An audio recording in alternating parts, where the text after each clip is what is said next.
Vamos ler a partir do versículo de número 13.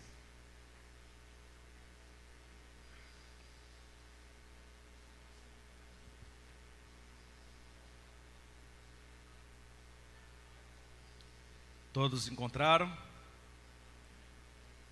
Não quero, porém, irmãos, que sejais ignorantes acerca dos que já dormem, para que não vos entristeçais, como os demais que não têm esperança. Porque se cremos que Jesus morreu e ressuscitou, assim também aos que em Jesus dormem, Deus os trará a trazer com ele. Dizemos-vos, pois, isto, pela palavra do Senhor, que nós, os que ficarmos vivos para a vinda do Senhor, não precederemos os que dormem, porque o mesmo Senhor descerá do céu com alarido, com voz de arcanjo e com trombeta de Deus. E os que morreram em Cristo ressuscitarão primeiro. Depois nós, os que ficarmos vivos, seremos arrebatados juntamente com eles nas nuvens, a encontrar o Senhor nos ares. E assim estaremos para sempre com o Senhor. Portanto, consolai-vos uns aos outros com estas palavras. Vamos orar a Deus.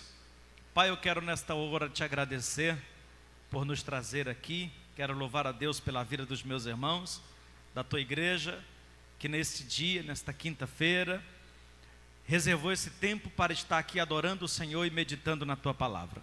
Traz, Senhor, a graça do teu Espírito Santo ao teu servo que vai falar e à tua igreja que vai ouvir. Que essa noite sejamos ministrados e edificados pelo Senhor. E a igreja diz amém. Meus irmãos, peço que vocês fiquem com a Bíblia aí no colo.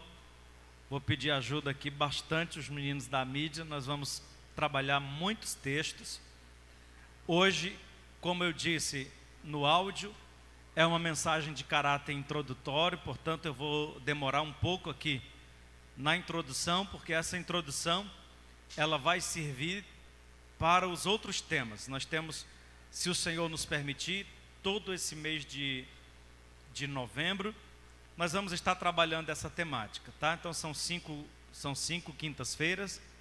Nós vamos selecionar aí dos temas da escatologia, pelo menos 5 temas, para que a gente possa estar compartilhando. Eu quero começar fazendo uma definição do termo. Eu sei que a maioria dos irmãos já estão familiarizados com o termo, mas talvez outros não. Nós temos muitos novos convertidos na igreja. A palavra escatologia, ela é uma palavra de origem grega e ela é uma composição de 2 termos. O primeiro termo, que é escatos, traduz a ideia de último. E o segundo termo, que é logia, traduz a ideia de estudo. Na verdade, esse termo logia do grego, ele é utilizado em muitas áreas do conhecimento. Por exemplo, o termo biologia. Logia é estudo, bio é vida, biologia é o estudo da vida. Teologia, teo no grego Deus, logia estudo, portanto teologia é o estudo de Deus. Daí por aí vai, irmãos, né? A minha área de formação é sociologia, logia estudo, sócio, sociedade, o estudo da sociedade. Então, por aí, nós vamos trabalhando o termo escatologia. Escatos é últimos, derradeiro, e logia é estudo, portanto, escatologia é o estudo das últimas coisas, ok? É importante pensarmos um pouco que a escatologia, ela não é única e exclusivamente entendida pelos cristãos. As principais religiões do mundo, os irmãos me ouvem, digam amém. As principais religiões do mundo também acreditam na escatologia, ou seja, eles acreditam que haverá um desfecho final das coisas. Assim como nós, os cristãos, acreditamos que a história humana caminha para um desfecho final, também outras importantes religiões acreditam. Quando eu digo importante, no sentido de serem relevantes, de serem grandes religiões. E eu destaquei aqui algumas para a gente comentar e comparar com aquilo que nós acreditamos e enxergamos e entendemos na escatologia bíblica. Os budistas, que é uma religião grande, né, uma religião enorme, também acreditam na escatologia, ou seja, eles entendem que a história humana ela caminha para um desfecho. Porém, na concepção deles, o desfecho final ele chega quando o homem ou a humanidade, quando o homem individualmente atinge o nirvana. Nirvana é uma palavra do sânscrito que significa soprado para fora, ou seja, quando o indivíduo atinge todos os seus desejos, vivendo uma vida de desapego a tudo aquilo que lhe dá prazer. Pois na concepção budista, a busca pelo prazer é que leva o homem ao egoísmo, à inveja e à destruição. Então, o nirvana seria uma espécie de céu para o budista, ou o fim, no sentido de atingir a perfeição. Na concepção budista, a humanidade, o ser humano, ele vai, e a concepção budista ela é muito próxima do espiritismo. Então eles acreditam, né, de que os espíritos vão se evoluindo e que chegará um momento em que a humanidade atingirá um ponto de perfeição, e aí esse ponto de perfeição é o que é o céu para eles, né? O ponto áureo, o ponto da perfeição é o que eles acreditam que isso vai chegar. Para o islamismo, né, para os islâmicos, eles creem em um dia na eternidade em que estarão para sempre desfrutando de muito prazer, paz e felicidade. Não por estarem toda a vida na presença de Alá, não é o que eles almejam, não é dizer assim, nós vamos estar lá na presença de Alá. Mas o que eles almejam é desfrutarem um paraíso sensual e machista, onde os homens serão servidos por belas morenas de olhos como jaboticaba, do melhor vinho e etc. Por isso, eles são capazes de dar a própria vida.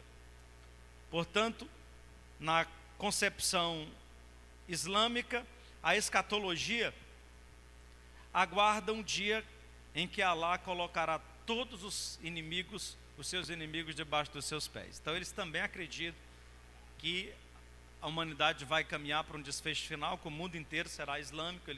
Eles lutam por isso, correm por isso, e têm avançado muito, é a religião que mais cresce no mundo, e eles acreditam que um dia o mundo será um paraíso assim, como eu acabei de dizer, bem sensual, né?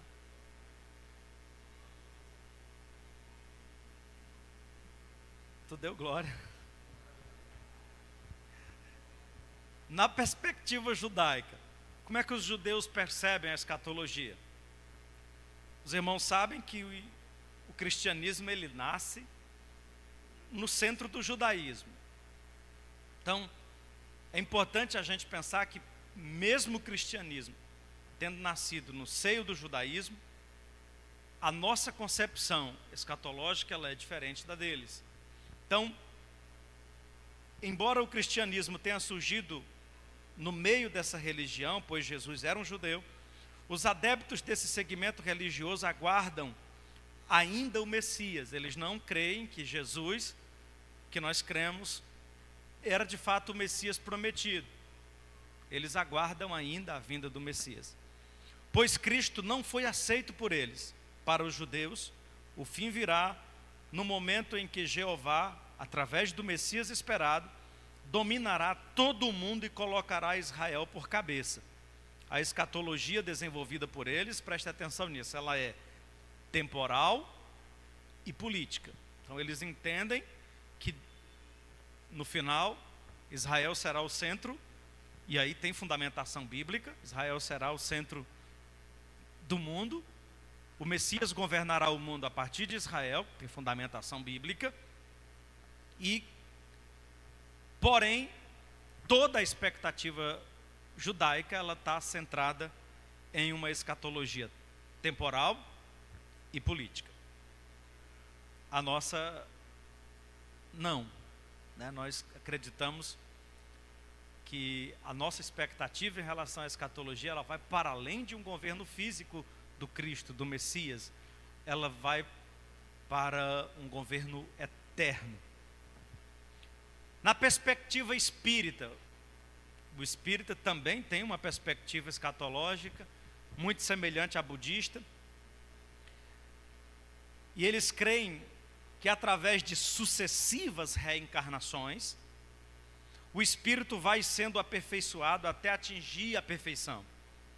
Eles aguardam a vinda de um espírito evoluído que guiará toda a humanidade ao pleno desenvolvimento moral e espiritual. Então, na concepção do espírita, o espírito ele reencarna diversas vezes, e cada vez que ele encarna, ele melhora. Então chegará um ponto em que todos os espíritos estarão evoluídos. E aí eles aguardam que haverá um espírito evoluído. Para um espírita, Jesus foi a encarnação de um espírito evoluído. Então, um espírita ele acredita o seguinte, que quanto pior aquele espírito tiver, mais rápido ele precisa reencarnar para ele melhorar. Então, uma pessoa ruim, ele vai morrer e o espírito dele vai encarnar rapidamente porque ele precisa melhorar.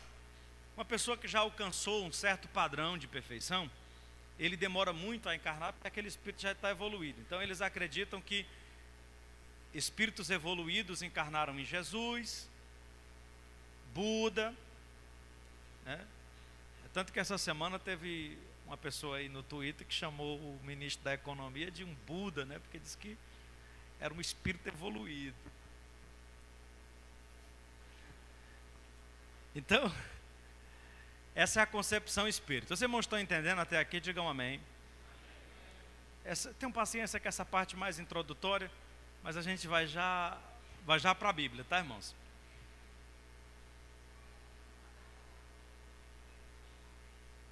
Dito isso,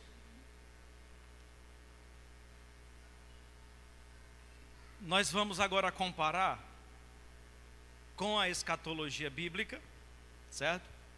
E a minha proposta é trazer assim uma abordagem por mais que sintética, porque como eu disse, é um tema complexo, difícil interpretação, mas eu quero traduzir isso de uma forma que torne compreensível. A escatologia bíblica, ela é uma das 9 doutrinas, ou uma das 9 principais doutrinas bíblicas. Existe um ramo da teologia que a gente chama de teologia sistemática. A teologia sistemática, ela se propõe a estudar as 9 principais doutrinas bíblicas. Então é uma vertente da teologia que separa por temas, que separa alguns temas, por exemplo, a teologia propriamente dita, ou seja, é um tema da teologia sistemática. Os irmãos não se assustem com essas palavras, irmão, porque as palavras podem ser diferentes para alguns, mas traduzindo em miúdo é o evangelho, é a coisa simples, não se assustem não. Mas a teologia propriamente dita, que é o estudo de Deus, da pessoa de Deus. Então, dentro dessa doutrina bíblica, do Gênesis ao Apocalipse, a gente busca compreender quem é Deus. Por exemplo, irmãos, a Bíblia não tem o termo trindade. Você não vai encontrar o termo trindade na Bíblia. Uma vez eu conversando com um pastor, saudosa memória, um paizão, um amigo, e os irmãos sabem que a nossa igreja durante um tempo ela nutriu uma certa aversão à teologia, né? Ao anti-intelectualismo. E ele estava falando mal de teologia. Aí eu ri, né? Perguntei para ele, eu falei: pastor, me diga uma coisa, o senhor acredita na Trindade? Que Deus é um Deus trino, que subsiste eternamente em 3 pessoas, Pai, Filho e Espírito Santo? Ele disse: creio. Eu disse: quem foi que falou isso para o senhor? Ele disse: a Bíblia. Eu disse: não, a Bíblia não fala isso. Não com esses termos. Você não vai encontrar o termo trindade na Bíblia. Essa junção de ideias que nos leva hoje a olhar para a Escritura e compreender que Deus é um ser único, que subsiste eternamente em 3 pessoas, é uma produção teológica. Alguém debruçou e dedicou anos da sua vida estudando sobre isso, comparando versículos com versículos até chegar a essa conclusão. Porque você começa a ver textos bíblicos chamando Jesus de Deus, o Espírito Santo igual a Jesus, e chamando Jeová o Deus Pai, e aí você diz: como é um Deus, são 3 deuses, o cristianismo é monoteísta, é politeísta, como é que eu entendo isso? Até que chega um momento que a gente entende que há um Deus que subsiste eternamente em 3 pessoas. Então isso é uma vertente teológica da teologia sistemática, que a gente chama de teologia propriamente dita. Existe um outro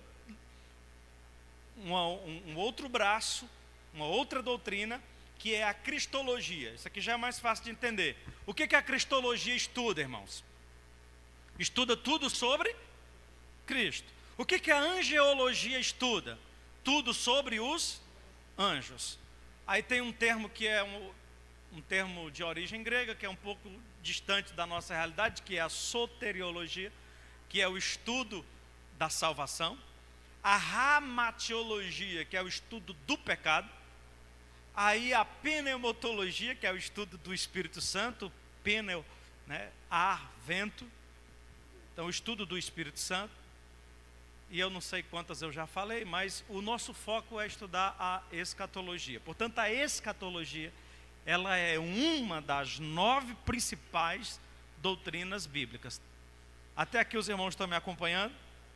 Estou dizendo isso para que os irmãos entendam que ela tem um grau de importância teológica muito grande.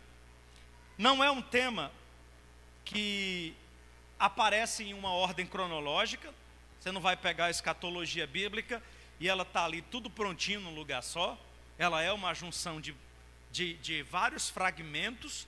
Você vai encontrar parte nos livros proféticos, mais especificamente em Daniel, mas também em outros profetas. Você vai encontrar parte dela em Mateus, nos evangelhos como um todo. Você vai encontrar parte dela nas cartas paulinas. Você vai encontrar o Apocalipse, que aí você vai ter a revelação final. Portanto, a escatologia, ela é um tema que está fragmentado e distribuído ao longo da Escritura em diversas partes. A compreensão da escatologia envolve o estudo de praticamente a Bíblia toda. Você vai ter que ir juntando as peças para conseguir compreender.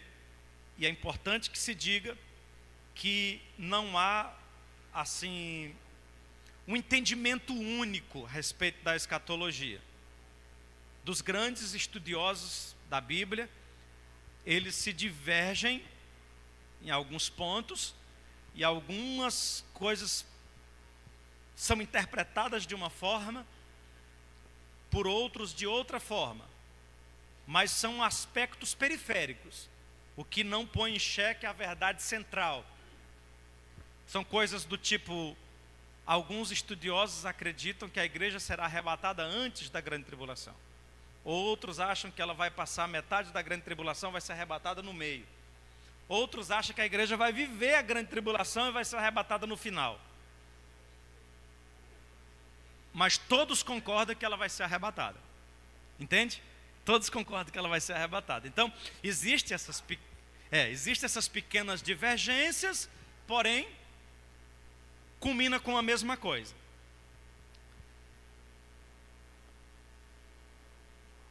Não é um tema que aparece em ordem cronológica e que é recheado, irmãos, de muita linguagem figurada, o que torna a sua interpretação ainda mais difícil. Tanto somente Daniel e Apocalipse, nós vamos ter uma riqueza de metáforas, de linguagem simbólica. Você vai ter ali a figura, a revelação de um animal, que na verdade não é um animal, ele é um governo político, e aí você fica tendo essa dificuldade. Por isso, eu estou trazendo aqui essa espécie de uma introdução um pouco demorada, para justificar aos irmãos que é um tema difícil. Talvez por isso muitos pregadores evitam passar, até porque é um tema que não é muito fácil você pregar ele dentro de uma mensagem de 30 minutos. Então você recebe a oportunidade para pregar uma mensagem de 30 minutos, eu vou pregar escatologia. A única coisa que dá para falar em 30 minutos é que Jesus vai voltar. Se falar da vinda de Jesus, dá para falar. Mas se você precisar fazer um estudo mais aprofundado, precisa ter um tempo maior. E aí por isso eu estou me propondo pensar com os irmãos durante esse mês de novembro, alguns pontos, irmãos. Alguns pontos, pelo menos onde eu me sinto mais seguro de trabalhar. Vou evitar trabalhar os pontos mais complicados, polêmicos. Vou trabalhar aquilo que eu acho mais essencial para o entendimento comum da igreja. Então, levando em consideração a atual conjuntura mundial, esse desfecho da guerra no Oriente e tudo, propus no meu coração fazermos uma jornada de 5 mensagens abordando alguns pontos específicos. São eles. Primeiro ponto, que é o que nós vamos trabalhar hoje. E agora eu vou entrar na mensagem. A morte, o estado intermediário e a ressurreição dos mortos. É isso que vamos trabalhar hoje. A morte, o estado intermediário e a ressurreição dos mortos. Na próxima quinta, se Deus quiser, falaremos sobre a segunda vinda de Cristo. Na outra quinta, falaremos sobre as visões de Daniel e a sua relação com a escatologia bíblica. Na outra, falaremos sobre a grande tribulação. E na outra, que é a última, falaremos sobre o governo milenar de Cristo e o estado eterno. Ok? Então vamos para o nosso tema de hoje, que é a morte, o estado intermediário e a ressurreição dos mortos. O tema é grande, mas a mensagem não é. Vocês estão com a Bíblia aberta? Nós vamos voltar para o texto de Paulo, lá de Efésios. Levei 15 minutos para fazer a introdução. Mas eu disse para vocês, é uma introdução para uma série, né? Eu precisava fazer toda essa... Voltaram para o texto, eu quero fazer, irmãos, algumas observações dentro do texto. Eu quero começar a nossa reflexão extraindo aqui 5 lições preciosas que Paulo nos dá dentro desse texto da leitura que foi 1 Tessalonicenses 4, do 13 até o 18. Primeira observação que eu quero fazer é que Paulo ele nos recomenda, irmãos, o equilíbrio entre a escatofobia e a escatomania. O que seria escatofobia? Os irmãos sabem que fobia é medo, né? E escato é o último, derradeiro. O que seria a escatofobia? É o medo do fim. Então tem muita gente que quando se fala da vinda de Jesus, do desfecho final, dos acontecimentos futuros, ele tem medo. Ele tem medo. Veja o que Paulo começa dizendo: não quero, porém, irmãos, que sejais ignorantes acerca dos que dormem, para que não entristeçais como os demais que não têm esperança. Então isso não é um assunto que deve trazer medo. Quando Paulo escreve a primeira carta aos Tessalonicenses, ele trabalha esse texto encorajando os irmãos. Veja que no finalzinho, no versículo 18, ele fala que esse tema ele deve ser tratado como uma consolação. Consolai-vos uns aos outros com essas palavras. Aí os irmãos se empolgaram tanto, os irmãos lá de Tessalônica, eles se empolgaram tanto com o assunto, que ficaram ansiosos. Aí eles só queriam, estavam ansiosos com a vinda de Jesus. Foi necessário que na segunda carta de Paulo pisasse um pouco no freio, porque os irmãos estavam ansiosos demais. Se na primeira carta Paulo está dizendo que eles não devem ter medo da vinda do Senhor, na segunda carta Paulo teve que pisar no freio, dizer, irmãos, calma aí, não é assim. Vamos lá dar uma olhadazinha? Só vira a página aí, é bem na sequência. 2 Tessalonicenses capítulo 2, versículo 1 em diante. Paulo agora vai estar trabalhando a escatomania, porque na primeira carta ele trabalhou com a escatofobia. Falou, vocês não tenham medo do fim. Na segunda carta, ele já está trabalhando a escatomania, porque tem gente que já não consegue mais pensar outra coisa, já não consegue mais nem trabalhar, ele não quer mais nem arranjar emprego. Não, ele não quer mais fazer nada. Não, mas Jesus já vai voltar, não vai mais dar tempo, não quero. É a escatomania. A pessoa, né, já está se tornando tanto quanto paranoico. Veja que Paulo vai trazer esse conselho dizendo, ora irmãos, rogamo-vos pela vinda de nosso Senhor Jesus Cristo e pela nossa reunião com Ele, que não vos movais facilmente da vosso entendimento, nem vos perturbeis, quer por espírito, quer por palavras, quer por epístolas, como se o dia do Senhor já estivesse perto. Ninguém de maneira alguma vos engane, porque não será assim, sem que antes venha a apostasia e se manifeste o homem do pecado, o filho da perdição. E aí ele vai dar algumas características do anticristo que vai se manifestar, e a gente trabalha isso futuramente. Então, vocês percebem nas palavras de Paulo que ele está dizendo, olha, calma o coração de vocês, deixe de ansiedade, calma, espere, que não vai ser assim a vinda do Senhor. Isso Paulo está falando lá no primeiro século, né, irmãos? De lá para cá muita coisa já aconteceu. Quem entendeu até aqui, diga amém. Voltando a 1 Tessalonicenses, Paulo nos dá um outro ensinamento, e ele faz uma clara distinção entre a escatologia individual e a escatologia cósmica. Acompanha aí, irmão, vá anotando essas coisas. O que é escatologia individual e o que é escatologia cósmica? Escatologia individual é quando o indivíduo chega o fim, mas o fim da sua vida. Ou seja, o fim chegou para ele, não chegou para a humanidade toda, chegou para ele. A escatologia cósmica é o fim do todo, do mundo, né? O fim do todo, do mundo cósmico. Então há uma diferença, porque pode ser que Jesus não volte para buscar a igreja hoje, mas ele volte para buscar um de nós hoje. Então nós temos que entender que há essa distinção entre a escatologia individual e a escatologia cósmica. Quem entendeu até aqui, diga amém. Por que Paulo tem essa preocupação?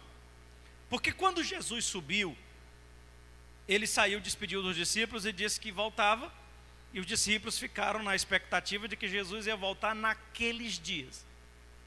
É tanto que eles vendiam suas propriedades e repartiam entre os irmãos, porque não fazia sentido, irmão Natanael, eles terem propriedade se eles iam morar no céu. Por que eles queriam nada aqui? Aí então José, o tempo vai passando, começou a morrer um, morreu outro, e foi morrendo irmão, alguém parou e disse assim, me diga uma coisa, Jesus disse que ia voltar para buscar a gente, nós estamos esperando, e quem morreu, o que vai acontecer com ele? Ele perdeu a bênção, ele perdeu a vinda do Senhor, ele perdeu o arrebatamento, o que vai acontecer com quem morreu? Essa pergunta surgiu. Aí Paulo está explicando, como professor, como fundador, missionário, doutrinador da igreja, Paulo está dizendo: irmãos, eu não quero que vocês sejam ignorantes. Está dizendo, não é bom que vocês sejam desinformados, porque o ignorante aqui não é estúpido, que às vezes a gente tem a ideia de que ignorante é uma pessoa estúpida. Não, estupidez é uma coisa, ignorância é outra. Ignorância é a ausência de conhecimento. Então Paulo está dizendo, não é bom que vocês sejam ignorantes acerca dos que já dormem. Quando ele fala dorme, ele está se referindo ao sono da morte. Vamos ler o texto, põe aí o 13 de novo, Guilherme. Não quero, porém, irmãos, que sejais ignorantes acerca dos que dormem, para que não vos entristeçais, como os demais que não têm esperança. Aí Paulo acrescenta no versículo 14, dizendo, porque se cremos que Jesus morreu e ressuscitou, também cremos que em Jesus, que os que em Jesus dormem, Deus o tornará a trazer com ele. Então, Paulo está falando de uma escatologia individual, daquilo que acontece com um indivíduo, de alguém que foi levado para Cristo individualmente. Mas quando ele fala do versículo 16, da vinda do Senhor, que ele virá com alarido, com voz de arcanjo, com trombeta de Deus. No versículo 17, ele fala que nós seremos arrebatados juntamente com eles nas nuvens a encontro do Senhor. Ele já está falando de um acontecimento amplo. Então nós precisamos entender essa distinção entre a escatologia individual e a escatologia cósmica. E isso serve de advertência, meus irmãos, porque alguém pode olhar e dizer assim, não, mas Jesus não vai voltar tão logo, porque ainda está faltando esse e esse sinal. Falei, pode não voltar hoje para buscar a igreja, mas ele pode voltar hoje para buscar um de nós.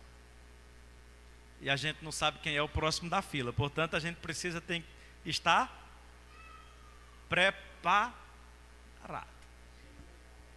Uma outra coisa que Paulo nos ensina nesse texto, irmãos, é que a escatologia ela é tão importante quanto a cristologia, ou seja, estudar a escatologia bíblica é tão importante quanto estudar sobre Cristo. Veja o que ele diz no versículo 14. Porque se cremos que Jesus morreu e ressuscitou, assim também aos que em Jesus dormem, Deus o tornará a trazer com ele. Em outras palavras, Paulo está dizendo,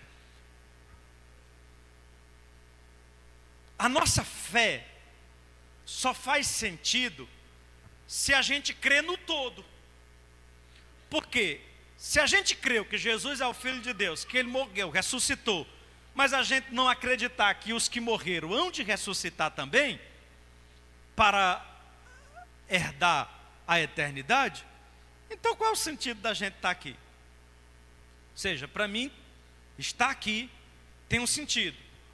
Eu olho para trás, eu vejo a cruz na primeira vinda de Cristo, e eu olho para o futuro e eu vejo o arrebatamento na segunda vinda de Cristo. Então, a escatologia, ela é tão importante quanto a cristologia. Uma outra coisa que Paulo nos ensina é que a escatologia é um tema essencialmente bíblico. Veja o versículo 15. Dizemos-vos, pois, isto, irmãos, pela palavra do... Está aí na tela, me acompanhe. Dizemos, pois, isto pela palavra do... Palavra do... É Bíblia, palavra de Deus. Que nós, aí ele vai falar da vinda do Senhor. Se que ficarmos vivos para a vinda do Senhor, não precederemos os que dormem. Então Paulo está respaldando a sua fala, dizendo, olha, o que eu estou dizendo não é coisa minha, não é coisa da minha cabeça, não é delírio. A escatologia bíblica não é invenção, a escatologia bíblica não é delírio dos professores, não é delírio dos pregadores, não, a escatologia bíblica é palavra do Senhor. Por último, Paulo nos ensina que a doutrina escatológica ela deve ser apresentada como uma mensagem de consolo e não como uma mensagem de terror. Aí põe na tela o versículo 18 para a gente terminar lendo 18. Portanto, consolai-vos uns aos outros com estas palavras. Irmãos, falar da vinda de Jesus, das últimas coisas, é uma mensagem de consolo e não uma mensagem de terror. É terror para o que se perde, é terror para o que está sem Cristo, mas para aquele que tem a sua vida segura em Cristo, é uma mensagem de esperança. Quem pode dizer amém? Ok, então feitas essas considerações, eu quero orientar vocês. Nós vamos dividir a nossa reflexão daqui para frente em 3 partes. Nós vamos falar um pouco sobre a morte, nós vamos falar sobre o estado intermediário dos mortos e depois nós vamos falar sobre a ressurreição. Esse é o nosso tema: morte, estado intermediário e ressurreição dos mortos. O sujeito morre, para onde ele vai? Morreu, para onde ele vai? Quanto tempo ele vai ficar lá? E de lá, ele vai para onde? Então a gente vai seguir essa trilha. Vamos precisar trabalhar vários textos bíblicos e eu só tenho mais 20 minutos. Então nós vamos aí pensar um pouco sobre a morte. Primeiro é importante dizer à igreja que na concepção bíblica a morte, ela pode ser entendida. Eu já disse isso aqui algumas vezes, vou repetir de novo. A morte na concepção bíblica, ela pode ser entendida como separação. Vamos gravar isso aí? Morte, separação. Morte é igual a separação. E aí quando a gente fala de morte, a gente precisa entender que a Bíblia ela usa 3 linguagens para se referir à morte. A Bíblia usa uma linguagem para a morte física. A Bíblia chama também de morte a morte espiritual. E a Bíblia chama também de morte a morte eterna ou segunda morte. Qual é a diferença entre morte física, morte espiritual e morte eterna?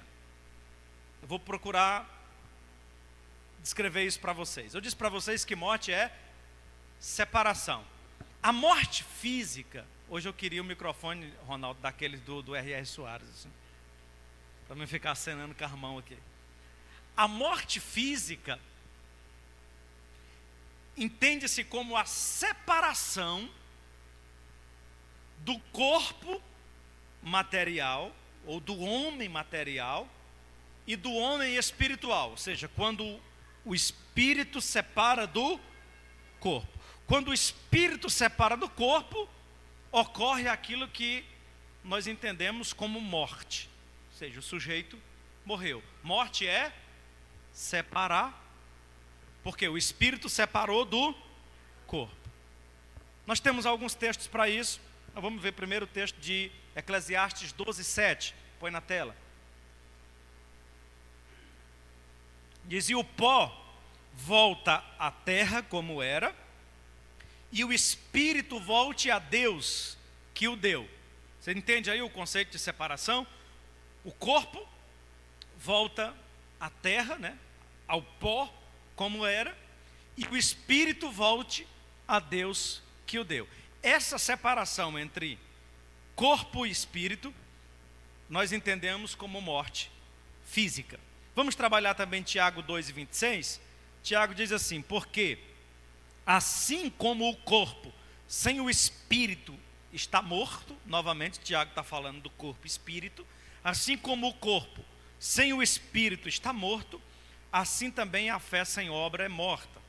Então, novamente essa ideia de que quando o espírito separa do corpo, o indivíduo morre, tá? É importante nós observarmos que nós assembleianos, na nossa concepção, a morte física, ela entrou no mundo a partir do pecado de Adão e Eva. Existem discussões teológicas a respeito disso, mas essa é a vertente que nós seguimos, que nós entendemos, pelo menos a maioria de nós, né? De que a morte física, essa morte que eu estou falando, ela entrou no mundo como consequência do pecado. Nós temos um texto de Paulo em 1 Coríntios 15 e 21, que Paulo fala sobre isso, se puder botar na tela, 1 Coríntios 15 e 21. Paulo diz assim: porque assim como a morte veio por um homem, também a ressurreição dos mortos veio por um homem. Então Paulo está deixando claro que a morte ela passou a existir a partir do pecado de Adão. Quem compreendeu até aqui o que é morte física, diga amém. Vamos para a segunda morte. O que é morte espiritual? A morte física é a separação do corpo e do espírito. A morte espiritual também consiste em uma ideia de separação, mas não a separação do corpo e do espírito, a separação entre o homem e Deus. E aí isso pode acontecer com o sujeito em vida ou em morte. O sujeito estando em vida, vida física, mas quando ele se afasta de Deus, para Deus isso é uma morte, porque morte é separação. Eu vou citar aqui 2 exemplos para que vocês concordem comigo de que esse conceito ele é aceitável também pelo senso comum. Quando alguém diz assim, fica com raiva de alguém, diz assim: olha, eu não quero mais conversa com fulano, para mim fulano morreu. O que a pessoa está dizendo? Eu não quero mais contato. Eu quero distância, separar.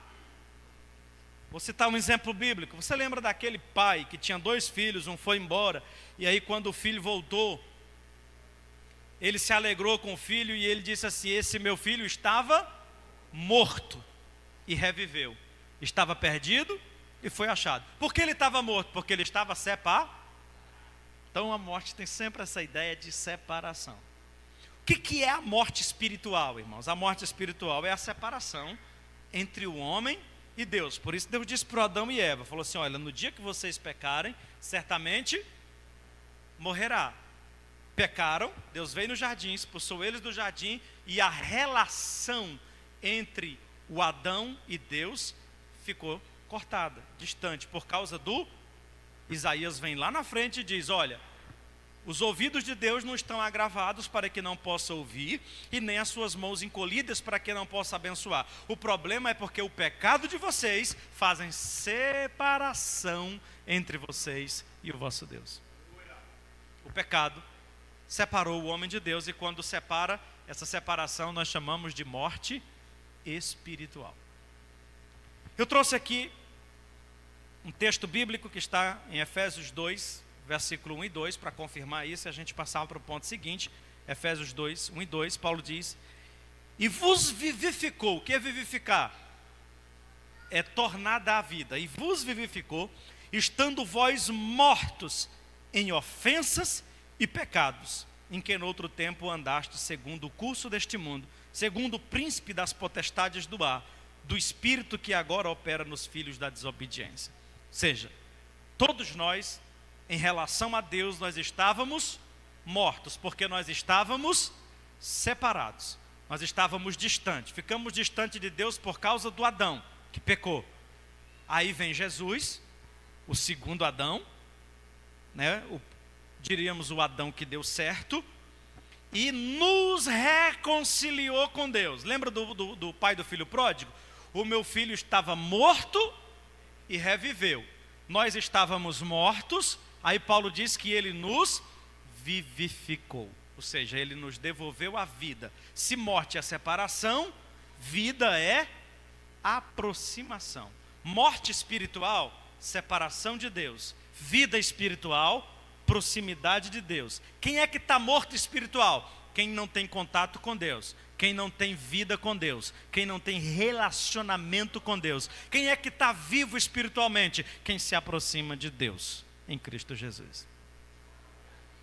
Compreendido até aqui? Digam amém. Mas existe uma outra morte que a Bíblia fala, que é a morte eterna.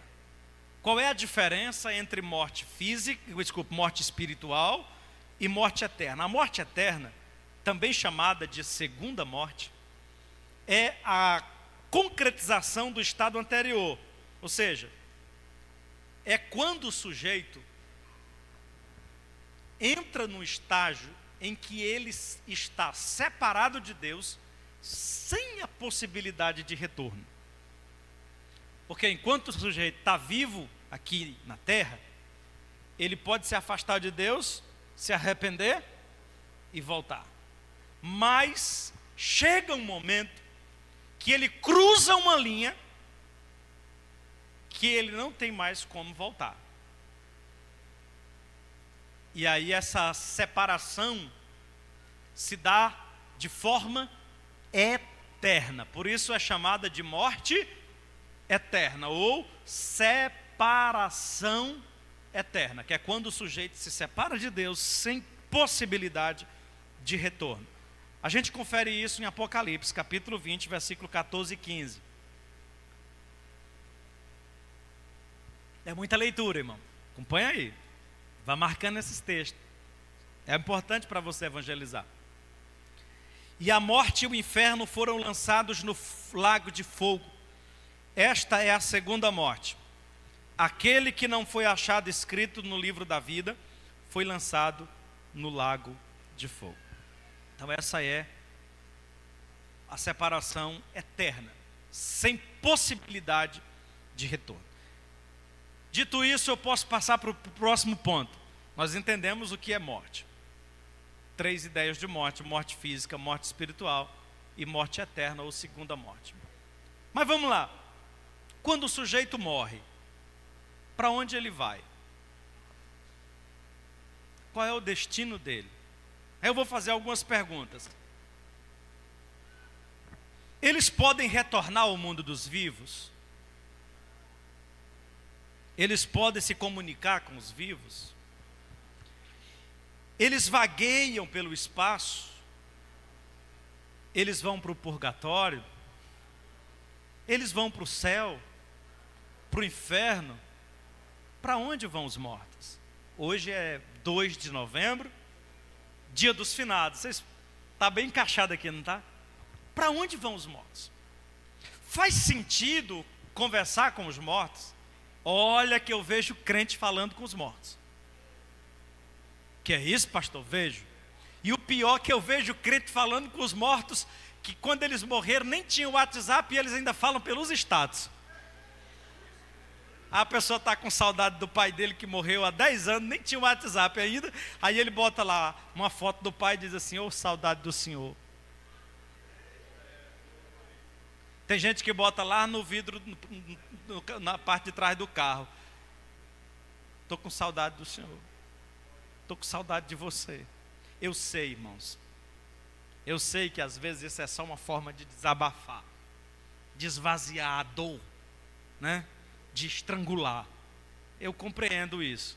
Mas não é uma afirmação coerente com a Escritura. Isso que eu estou querendo dizer. Não é coerente com a Escritura. Tá? Mas não estou condenando quem faz. Eu sei que é uma forma, às vezes, da pessoa desabafar mesmo. Mas fica aí para reflexão. Então nós vamos, de acordo com a Escritura, mortos não têm contato com vivos. Vamos trabalhar 2 textos, um em Eclesiastes 9, versículos 5 e 6. Depois, 2 Samuel 12, versículo 22 e 23. E depois Lucas 16, 22 ao 26. Vamos primeiro para Eclesiastes 9, versículos 5 e 6. Porque os vivos sabem que hão de morrer, mas os mortos não sabem coisa nenhuma, nem tampouco eles têm jamais recompensa, mas a sua memória ficou entregue ao esquecimento. Versículo 6. Até o seu amor, o seu ódio e a sua inveja já pereceram, e já não tem parte alguma neste século, em coisa alguma do que se faz debaixo do sol. Então o morto, ele não sabe de absolutamente de nada que está acontecendo aqui. Tem gente que hoje foi lá no cemitério chorar e botar flores. Mas os mortos não sabem disso.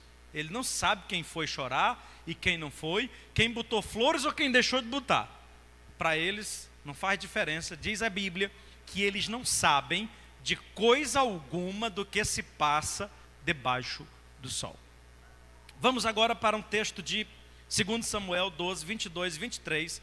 Nós temos um momento de luto, quando Davi perde um filho, ele está chorando pela dor do seu filho. Aliás, o menino estava doente, ele estava morrendo de chorar. Quando o menino morre, ele se levanta, toma banho, vai no templo, adora a Deus, pede pão, come, troca de roupa. Aí ninguém entendeu nada, disse: Davi, o que é isso? O menino doente, tu estava em tempo de se acabar, agora tu cria. Aí ele diz essas palavras que eu vou ler para vocês, versículo 22 e 23, de capítulo 12, 2 Samuel. Ele diz assim: e disse ele: vivendo ainda a criança, jejuei e chorei, porque dizia: quem sabe o Senhor se compadecerá de mim e viva a criança. Versículo 23. Porém, agora que é morta, por que jejuaria eu agora? Poderei eu fazê-la mais voltar? Eu irei a ela, porém ela não virá a mim. Davi está nos ensinando algo muito importante. O que ele está nos ensinando? Não adianta orar por quem morreu. Não adianta você jejuar por quem morreu. Você pagar penitência por quem morreu. Não adianta você conversar com quem morreu, porque você vai a ele não vem a você. E aí a gente vai fechar esse entendimento com Lucas 16 e 22, que é uma parábola que Jesus propôs, é uma parábola cheia de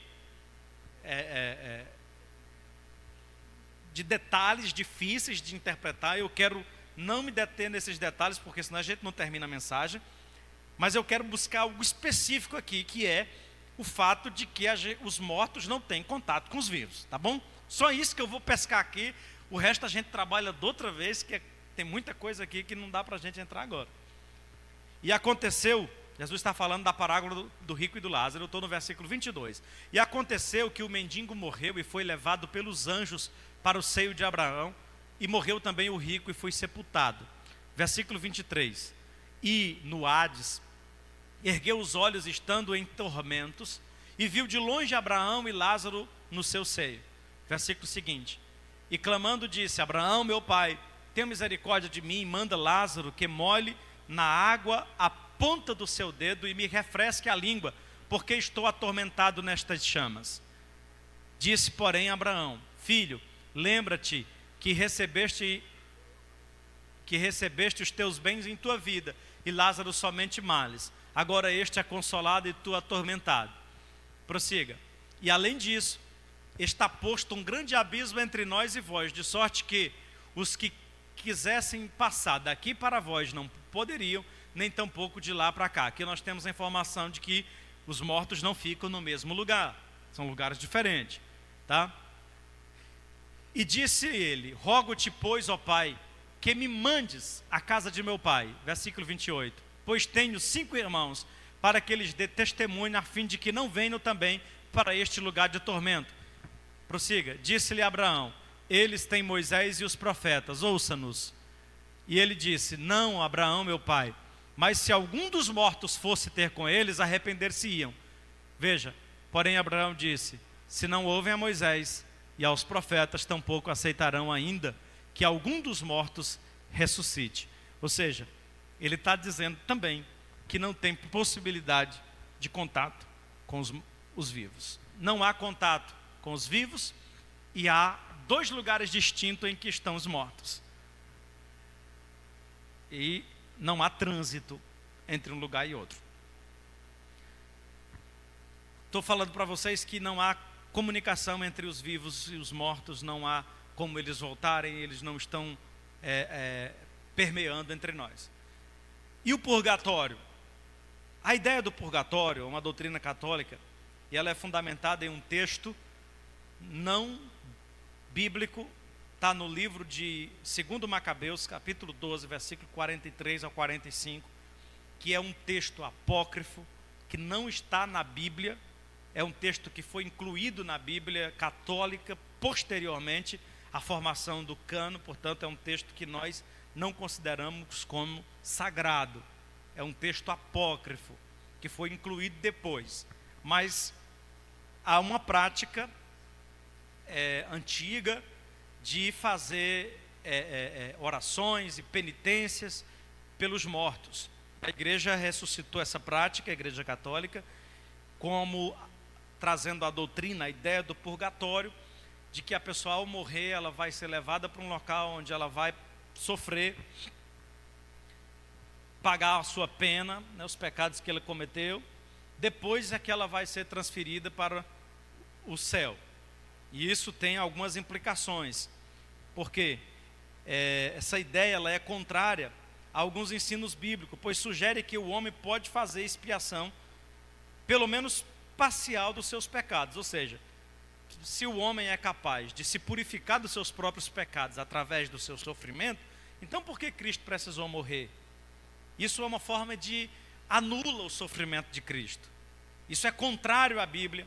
E aí eu vou trabalhar com vocês só um texto de Efésios 2, 8 e 9, para a gente passar adiante, que diz assim: porque pela graça sois salvos, por meio da fé. Isso não vem de vós, é dom de Deus, não vem das obras, para que ninguém se glorie. Irmão, salvação é dom de Deus. Ninguém pode acreditar que por penitência, por sofrimento, alguém se torne capaz de alcançar a salvação. Ok?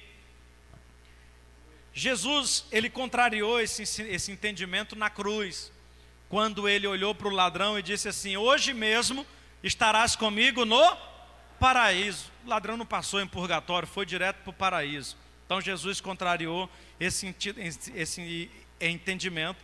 E esse entendimento também é contrariado por uma expressão do escritor aos Hebreus, no capítulo 9, versículo 27, quando ele diz assim: como aos homens está ordenado morrerem uma vez, vindo depois disto o juízo. Ou seja, morreu, já vai para o julgamento, não tem mais o que fazer, não tem penitência, não tem como reverter a sentença, não tem como fazer. Cruzou, como diz aquele hino, a ponte, né, entre a vida e a morte, saiu do outro lado, ou tem um anjo do Senhor lá te esperando para levar, como estava com o Lázaro, ou vai para o outro lugar. Não tem jeito, irmão, não tem jeito. Beleza, então nós entendemos aqui que os mortos, eles não ficam vagando, eles não vão para o purgatório, eles vão direto para algum lugar. Mas que lugar é esse? Onde eles estão? Quanto tempo eles vão ficar lá? Isso a gente chama de estado intermediário dos mortos, que é o tempo em que, o local onde eles ficam entre a morte e a ressurreição. Eles estão em algum lugar. Onde eles estão? O estado intermediário dos mortos está relacionado ao período entre a morte e a ressurreição, já disse. Afinal, para onde vão os mortos? Nós vamos pensar separadamente. Por quê? Um é o destino dos salvos e outro é o destino dos ímpios, dos perdidos. Para onde vão os salvos? Lucas 16 e 22. Em Lucas 16 e 22 nós vemos que Lázaro morreu e foi levado pelos anjos para o seio de Abraão. Guarda esse nome, seio de Abraão. Jesus disse em Lucas 23 e 43 ao ladrão que ele ia para o paraíso. Hoje mesmo estará comigo no... Então nós temos aqui duas informações: seio de Abraão, e nós temos um outro termo que é o paraíso. Paulo fala aos irmãos de Filipe sobre o seu desejo de estar com o Senhor em Filipenses 1, do 20 até o 24, dizendo o seguinte: porque para mim o viver é Cristo, morrer é ganho. Mas se o viver na carne me der fruto da minha obra, não sei então o que devo escolher. Mas ambos os lados estou em aperto. Tenho o desejo de partir e estar com Cristo, porque isto é ainda muito melhor. Mas julgo necessário, por amor de vós, ficar em carne. Então Paulo está dizendo que ao partir ele vai estar com Cristo. Então nós já temos aqui duas informações importantes: o ladrão foi estar com Cristo no paraíso, e Paulo está dizendo que ao partir ele estaria com Cristo. O fato, meus irmãos, é que essas pessoas ao morrerem, elas vão para o paraíso, para o céu. Paulo diz em 1 Tessalonicenses 4 e 17, que é o texto que nós lemos, que nós os vivos não entraremos no céu primeiro do que os que morreram. Pelo contrário, nós vamos entrar lá juntos. Ele diz no versículo 17, que eles vão ressuscitar, nós vamos ser transformados e juntos vamos entrar no céu. Então eles não estão lá ainda. Paulo está dizendo que eles vão entrar lá junto com a gente. Então eles não estão lá ainda. Portanto, eu já descarto a possibilidade de que eles estejam no céu. Então, de fato, onde eles estão? Eles estão em um local em que Deus preparou, um local específico para aqueles que morreram em Cristo. Aí aqui a gente se cala. Não, irmão, eles estão em tal canto. Não, aí a gente se cala, porque o termo não é bem esclarecido. O fato é que eles estão em algum local que Deus, na sua infinita grandeza, preparou para que eles estejam. Quem você pode chamar de seio de Abraão, pode chamar de paraíso, ou o local onde eles estão repousando, descansando, esperando o dia da ressurreição. E os não salvos, eles estão no mesmo lugar? Não. Jesus disse na parábola de Lucas 16 e 22, que o rico morreu e foi sepultado, e do inferno ele clamou. Então ele não estava no mesmo lugar, ele estava em outro lugar. E do inferno ele clamou. Então estariam os que morreram sem Cristo no inferno? A Bíblia faz uma distinção em Apocalipse, capítulo 20, versículo 14, que nós já lemos esse texto, e eu não vou voltar porque senão não vai dar tempo. A Bíblia faz uma distinção entre inferno e lago de fogo e enxofre. São dois lugares distintos. Lá no Apocalipse 20, 14, diz que o inferno e a morte vão ser lançados dentro do lago de fogo e enxofre. Ou seja, o lago de fogo e enxofre é um lugar maior, mais amplo, que cabe mais gente, que cabe o inferno todinho, ou seja, cabe o demônio com seus principados, potestades, as pessoas que morreram, todos vão ficar tudo no mesmo lugar. Então o lago de fogo e enxofre é, digamos que a penitenciária, aonde vai ser lançado todo mundo depois do julgamento. O inferno é a cela da delegacia, aonde o sujeito já está aguardando o julgamento para ir para a penitenciária. Vocês irmãos entenderam? Então a Bíblia fala de dois lugares diferentes. O Miliard Érico, citando Joaquim Jeremias, sugere dois termos, que é Hades e Geena. São dois termos gregos que não nos interessa muito discutir sobre isso, mas que praticamente traduz essa mesma ideia, de que o sem Cristo ao morrer, ele vai para o Hades, e lá ele fica aguardando o dia da ressurreição, e quando ele ressuscitar, ele vai ser julgado e jogado no Geena. Quem entendeu até aqui, diga amém. Vocês me aguentam mais 5 minutos e eu estou agora indo para o último tópico. Então nós falamos sobre morte, estado intermediário, para onde vão os mortos em Cristo e para onde vão os mortos em Cristo. Agora eu vou terminar falando da ressurreição. Quando os mortos vão ressuscitar? A Bíblia nos afirma que a ressurreição dos mortos se dará em duas etapas. Uma parte vão ressuscitar primeiro e outra parte vão ressuscitar depois. Apocalipse 20, versículos 5 e 6 diz: mas os outros mortos não reviveram, até que os 1000 anos se acabaram. Esta é a primeira ressurreição, ou seja, tem uma primeira. E aí ele acrescenta: bem-aventurado e santo é aquele que tem parte na primeira ressurreição. Sobre este não tem poder a segunda morte, mas serão sacerdotes de Deus e de Cristo, e reinarão com eles 1000 anos. Diga comigo: eu quero fazer parte da primeira. Então, nós vamos lá. Qual é a primeira ressurreição? A primeira ressurreição é a ressurreição dos salvos, dos santos. É isso que o Apocalipse está dizendo, né? Bem-aventurado e santo é quem tem parte na primeira. Quando essa ressurreição vai acontecer? Aí nós voltamos para o texto da leitura. Vamos voltar para o texto?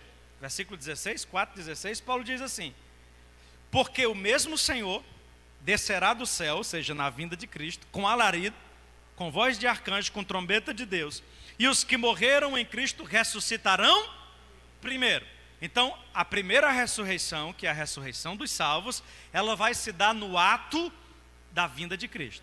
Quando Jesus vier, a trombeta tocar, os mortos vão ressuscitar.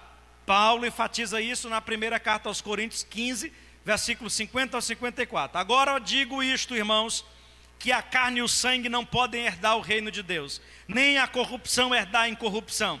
Eis aqui vos digo um mistério: na verdade, nem todos morreremos, mas todos seremos transformados. No momento, no abrir e fechar de olhos, ante o toque da última trombeta, porque a trombeta zoará. Os mortos ressuscitarão incorruptíveis, nós seremos transformados, porque convém que isto que é corruptível se revista da incorruptibilidade, e isto que é mortal se revista da imortalidade. E quando isto que é corruptível se revestir da incorruptibilidade, e isto que é mortal se revestir da imortalidade, então cumprir-se-á a palavra que está escrita: tragada foi a morte pela vitória. Então, Paulo está enfatizando que os mortos vão ressuscitar na vinda de Jesus. No toque da trombeta acontece a primeira ressurreição. E a segunda ressurreição, ela vai acontecer somente no desfecho final, no julgamento final, no dia do juízo final, no final de todas as coisas, quando Deus reuniu os homens para julgar. De acordo com Apocalipse 20:11, os ímpios só ressuscitarão no final de todas as coisas, depois do reino milenar de Cristo. E eu queria convidar a igreja para ficar de pé, para dar a impressão que está terminando, e vocês vão colocar na tela Apocalipse 20, versículo 7 ao 12, para a gente ler. Não é só impressão não, irmão, está terminando mesmo, a gente vai terminar com essa leitura. Todo mundo junto. E acabando-se os 1000 anos, Satanás será solto da sua prisão, e sairá e enganará as nações que estão sobre os 4 cantos da terra, Gog e Magog, cujo número é como a areia do mar, para as ajuntar em batalha. E subirão sobre a largura da terra, e cercarão o arraiar dos santos e a cidade amada. Mas desceu o fogo do céu e os devorou. E o diabo, que os engana, foi lançado no lago de fogo e enxofre, onde está a besta e o falso profeta. E de dia e de noite serão atormentados para todo sempre. E vi um grande trono branco, e o que estava assentado sobre ele, de cuja presença fugia a terra e o céu. E não se achou lugar para eles. E vi os mortos, grandes e pequenos, que estavam diante do trono. Abriram-se os livros. Abriu-se outro livro, que é o livro da vida. E os mortos foram julgados pelas coisas que estavam escritas nos livros, segundo as suas obras. E deu o mar aos mortos que nele havia. E a morte e o inferno deram os mortos que neles haviam. E foram julgados, cada um segundo as suas obras. E a morte e o inferno foram lançados no lago de fogo. Esta é a segunda morte. Aí alguém pode perguntar, falou assim: pastor, mas eles já estavam no inferno, no lugar de tormento. Aí eles vão ressuscitar para ser julgado e lançado num outro inferno pior. Por que ele não podia ficar lá, ou de lá mesmo e ir já para o inferno? Porque ele já estava no inferno, era só ir para o inferno maior. Porque tem uma diferença. O inferno em que estão os ímpios hoje, lá está só o espírito. Eles vão ressuscitar e receber um corpo físico e serem lançados no lago de fogo e enxofre com corpo. Assim como os mortos que estão em Cristo estão em espírito. E eles vão ressuscitar e receber um corpo espiritual para herdar a eternidade. Então, a ressurreição ela vai acontecer a todos os seres humanos. Uns para a vida e outros para a morte. Então eles morreram e vão ressuscitar para morrer de novo. Esta é a segunda morte.